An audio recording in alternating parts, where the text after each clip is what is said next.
Thank you for joining us on the ABC 10 Plus streaming app. I'm Alex Bell, and for the first time in 8 years, Sacramento has a new mayor. Kevin McCarty won the Sacramento mayoral race back in November.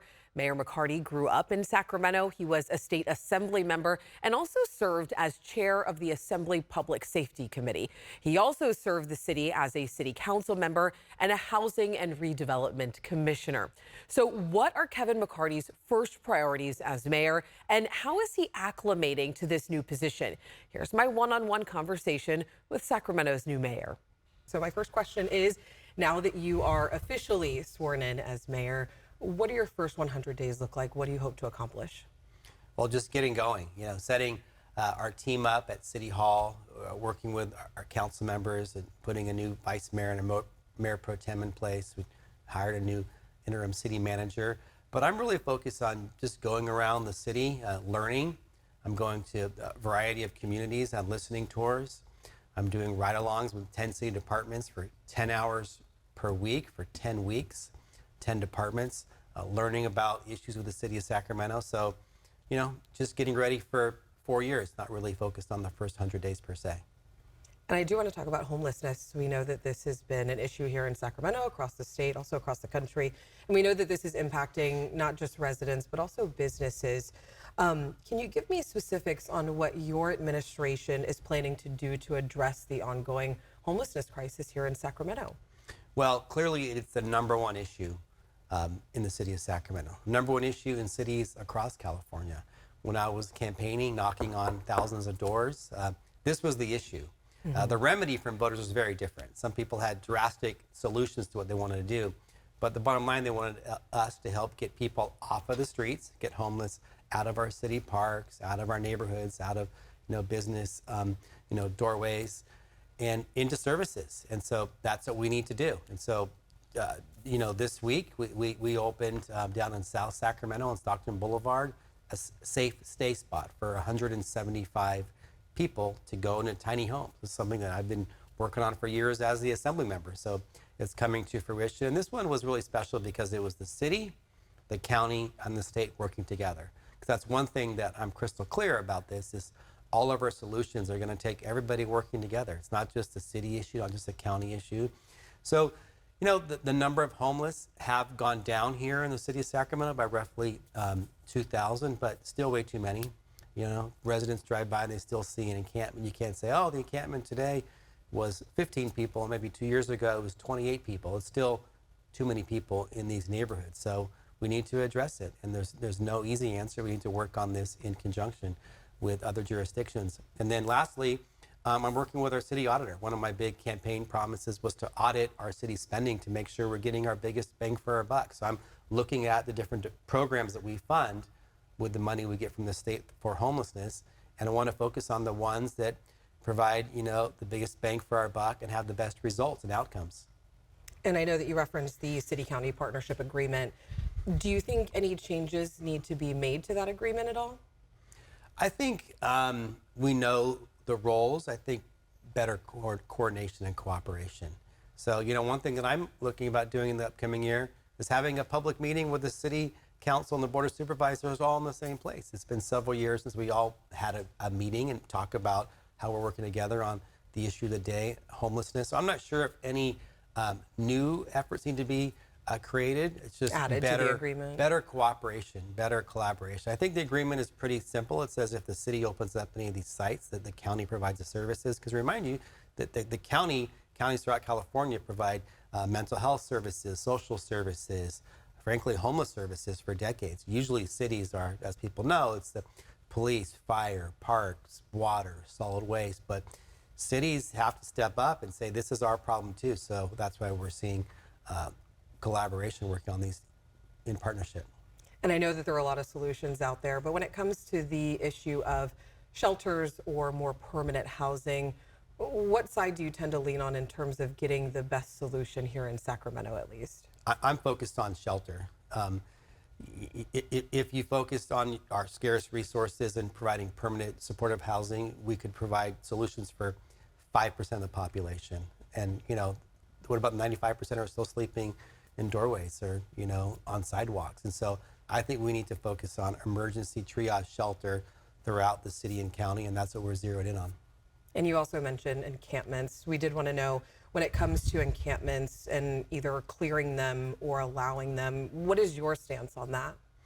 We can't allow urban camping in city parks, on the American River Parkway, sidewalks in neighborhoods. So I know some people are homeless, but we can't allow encampments to grow and percolate throughout the city of Sacramento. It's not good for residents who live in these neighborhoods, and it's not fair. So we need to focus on telling people where they can go. But I think we need to be clear in supporting the law that says no urban camping. The Supreme Court recently ruled on this issue, and cities up and down the state are enforcing this law. And it's important for us too here in Sacramento, because let's face it, if we're not enforcing the no camping rules and the other cities are, people just come across the Tower Bridge to Sacramento, or come up from Elk Grove or other jurisdictions. And so we need to make sure that we're focusing on enforcing the law. Anything else that you're hoping to do to accomplish, combating homelessness here? I think we need to focus on how we can look at the money we get from the state and other avenues, and have better partnerships with the County of Sacramento to pool our resources together. Because again, we're all in this together. There are a few sites that we're looking at throughout the city of Sacramento.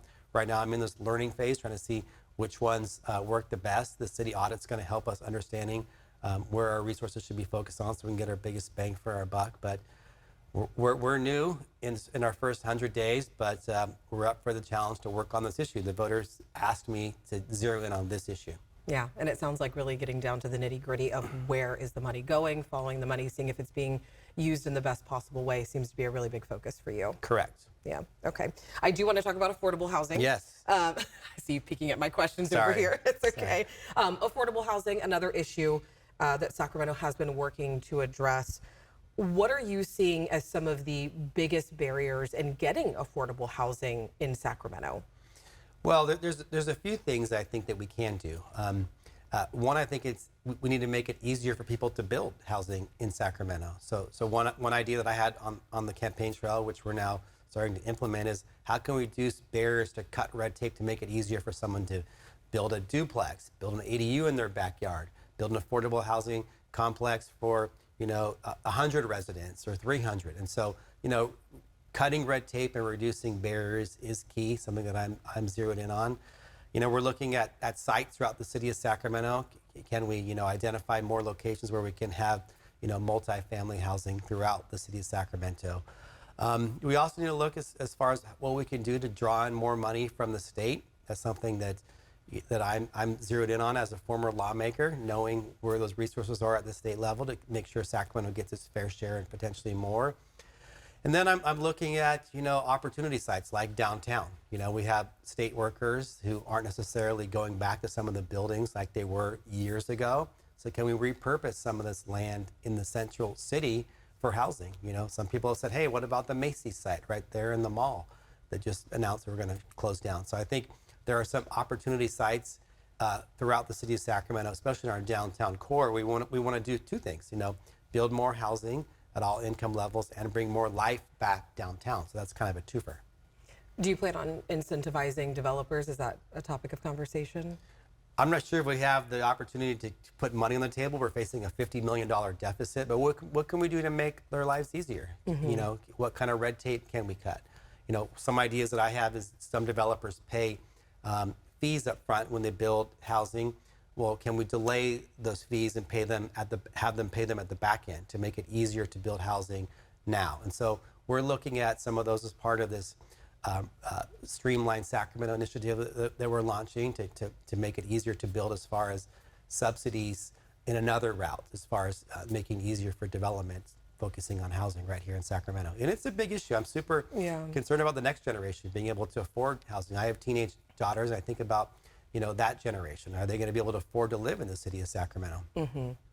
Are you concerned about the city being able to fund some of these new housing projects? Absolutely. So the money is not coming from our general funds. We need to find other ways how we can help spur development of housing throughout the city of Sacramento. Our general fund uses very little on this front. The majority of our budget is focused on core city services, police, fire, parks and recreation, those three make up over 3/4 of the discretionary general fund. And so we're facing a budget deficit, so we need to zero in on that, focusing on our core services. I do want to switch gears a little bit and talk about the city manager position. Yeah. We know that this has been a controversial position, especially when it comes to salary ranges and things like that. My first question, though, is what are you looking for in the next city manager? Yes, well, we're focusing on moving forward. So a lot of this predates us, and the city council decided that they wanted to move forward with a new city manager. We thank Howard Chan for serving the city for 8 years.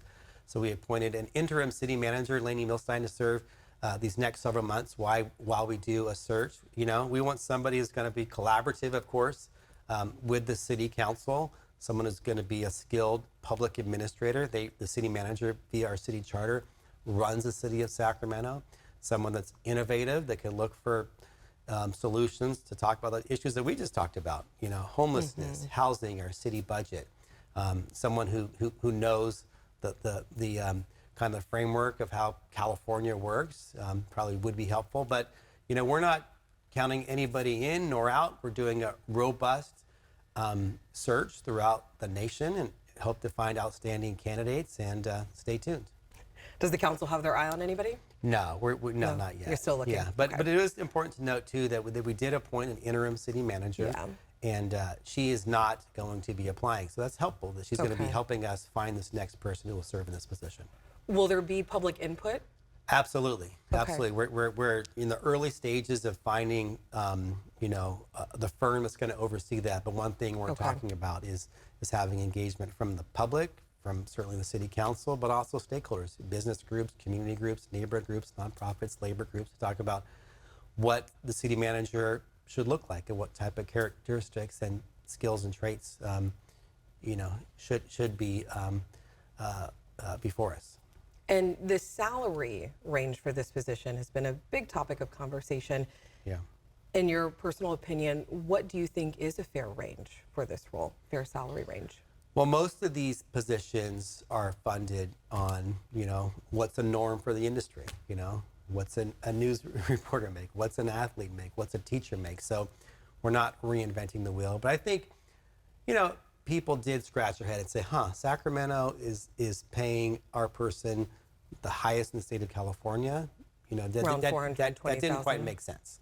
So, I think that we should be in the mid-range, for cities above our size. Do we want to be the outlier and be paying the most? Probably not. So I think we're very mindful about that going forward. And I do want to talk about Howard Chan, as we spoke about. He was the former city manager. He just announced recently that he'll be the special advisor to the city manager. My first question is, what is the job description for this? What will he be doing? And was this role created for him, or did it already exist? Yeah, so when Howard Chan had his contract not renewed, he had a right to return rights for 1 year to go back to his old position as assistant city manager. So that's what he is, an assistant city manager. I haven't seen the description on social media, but via his contract, which was done, several years ago, well before I became mayor, there was a clause that gave him 1 year return rights to return to his old position as assistant city manager. And that's what he exercised. Okay, so this isn't because I know that he had labeled it, at least what we had seen online and what was reported from the city, that this was a special advisor role. So it's just an assistant city manager role. Yeah, that's what's the legally binding piece of the contract. Maybe so. Okay. It was described a different way. So. Are there any plans to keep him on after this 1 year extension as the assistant city manager? No, he's made it clear, and I think that the council's made it clear that we're looking to turn the page and, bringing in a new city manager. And, we're grateful that he helped us for the last 8 years as the city manager and 20 years as a city employee. So I worked with him when he was the parking manager, when I was a young council member. So I've seen his work over the years. And so, thank you. And now we're looking for the next level. And I do want to ask you, we know that his new salary, it's not quite the $420,000 that he was making before. It's been reported and confirmed with the city that he's making around $340,000. Is that something that was already put in his contract prior, I'm assuming? Yeah, that was in the contract that he had signed several years ago. I think Before. 5 or so years ago. Well, before, of course, I was mayor, even thought about running for mayor, which says that if he leaves before his contract's up, he gets return rights for 1 year. at the salary of the highest range for the assistant city manager, which is that number that you alluded to. I do want to talk about immigration. Yeah. This is something that, you know, has been talked about a lot, especially here in California with the new administration coming Yes. in. Trump is promising mass deportations. Sacramento, as we know, is a sanctuary city. What is your administration doing to prepare Sacramento for the possibility of mass deportations? Yeah, we're not going to do anything different. I think it's clear that the federal government has their role. You know, they're in charge of immigration enforcement through ICE. Used to be the Border Patrol, of course, and that's their job. Our job is very different. Our job is to enforce the laws of the city of Sacramento, focus on public safety. If someone violates the law, you know, we'll hold them accountable. But that's where I think we need to be clear. You know, the federal government has their role, we have our role.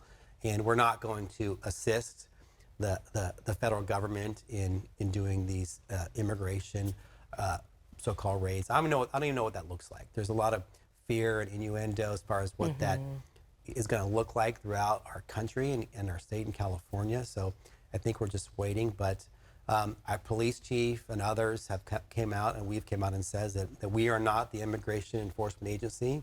That's the federal government's role.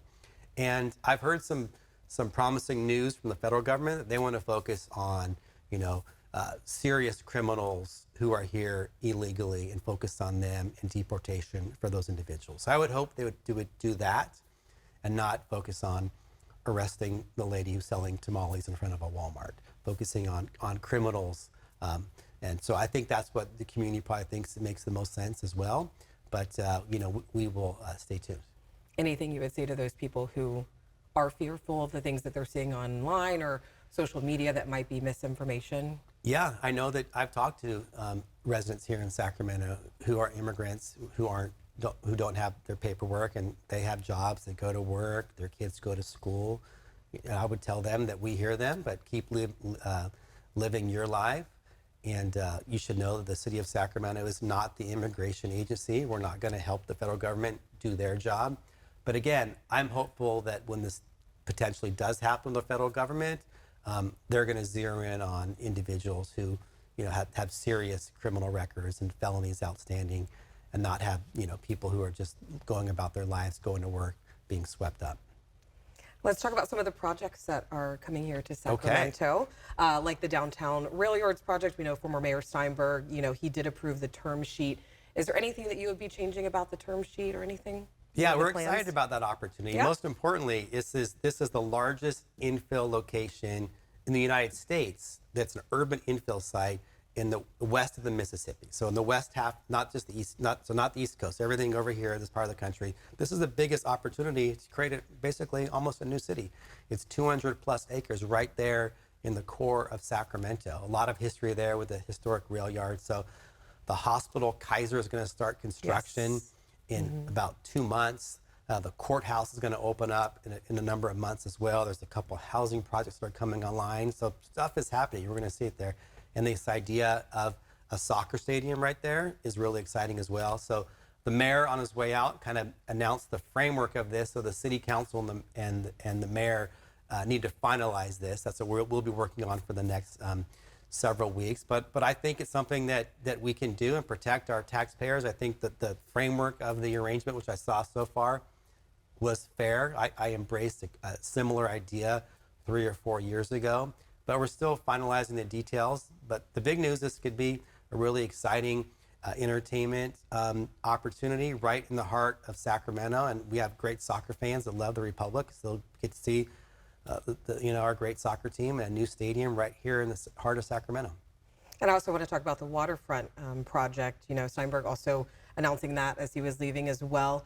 Are you looking to make any changes to the approved funding or the plans for that? What are your thoughts? We're still looking at the final details of that, but I think in essence, I like what the mayor and the council laid out in the mayor's final months, but the council talked about that for a couple of years as well, using some of the hotel tax dollars to focus on infrastructure down there. Let's face it, next year the Oakland A's are coming to Sacramento right across the river. So we want to make sure that old Sacramento shines for the 3 or 4 years that the A's are going to be right here in the heart of Sacramento. So, you know, the history of Sacramento is always focused on our water and our rail yards. And so I think we need to zero in on how we can improve Old Sacramento, not just for tourists coming here to buy T-shirts and saltwater taffy candy, but how Sacramentans can go there and have fun as well. Yes.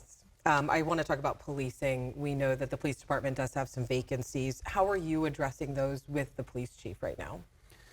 Well, it's an issue not just in the city of Sacramento, but in cities up and down the state of having vacancies. And actually, it's not just police, and fire departments, and hospitals with nurses, and teachers, and preschool workers, and childcare workers. We're facing shortage in all kinds of fields. But in this one, it is super important. It's the public safety of our community. They're one of the things that residents are counting on us to make us safe here in Sacramento. So we need to make sure we adequately pay our personnel so people want to come work in the city of Sacramento and not leave to other departments. So we're going through our labor discussions right now, making sure that we support our police department as far as adequate staffing, so you don't have to call people back on overtime, and there's enough officers to make sure that they can respond to calls safely. So it's an issue that's on our agenda. There's not one thing that needs to be done to ensure this is successful, but we're certainly on the case.